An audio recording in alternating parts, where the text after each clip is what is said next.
All right, welcome everyone to this video. In this video, I'll be showing you guys how to create this object where we can push it left and right. So here, let me just show it one more time.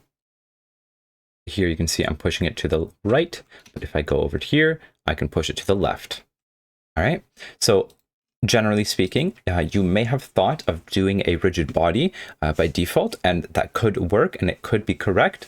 However, personally, I don't like rigid bodies for this sort of task specifically. Now, a good alternative, I'll kind of show you a creative alternative that you could use. I'm going to essentially have a character body here, a static body as our floor. So let's just kind of take a look at our setup, right? Our floor is the static body. I can just rename this to floor. Our character body is the default script for our platformer, nothing special. It is in a group called player, so we can identify if this is the player or not. And then we have an object that is a character body 2D. Now in this script, let's take a look at what we have, because in here, there's quite a bit. Now, before we do that, actually, I do want to mention that we do have a area 2D and an area 3D. That is kind of the important part for this. So these two areas are going to be the way we detect on which direction our player is going to be pushing. So if my player is on the left, I will now know that my player is on the left. If my player is on the right, he will be touching this one instead, right? Now I do have the signals connected for body entered and body exited. All right, so let's take a look at why we do this. So in our main script here, we have a push true, and that will be true or false. And by default, we should actually make this false. For direction, it's going to be equal to 0. Now direction will change between -1, 0, and 1.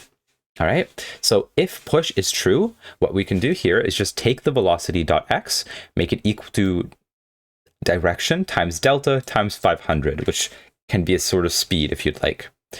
Otherwise, I'll make it equal to 0, right? This is essentially static. It's not moving anymore. Now, what we could do, another thing, or not what we could do now, additionally, to make this work is if I enter the body on the right-hand side, I'll make my body, the direction of the box, to go to the left, which is -1. And then I'll say push is true because my body is now pushing it. The player is now entered the area. I now want to push this object. Now, if I exit my body, I do the same thing for both. I can simply set direction equal to false and push to false.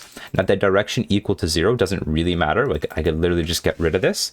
However, it's just a little easier to keep track of things. So now you can see when I hit play, maybe it's just to make this a little more visible here, I can turn on the visible collision shapes in my debug. And now you can see if I push it from the left, it goes to the right. And if I push it from this side, it goes to the left.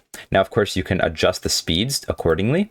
And do keep in mind, we also have gravity in the box itself, right? So it has its gravity. And this is totally up to you. Like, you can always remove this or not add it. It's really up to you. So it's a bit more dynamic in terms of having an object that you can push or pull.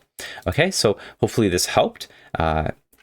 If you guys want to create a pull effect, you would actually do a very similar concept. But here you would need to check for input if you are quote unquote pushing it or inside the body, stuff like that.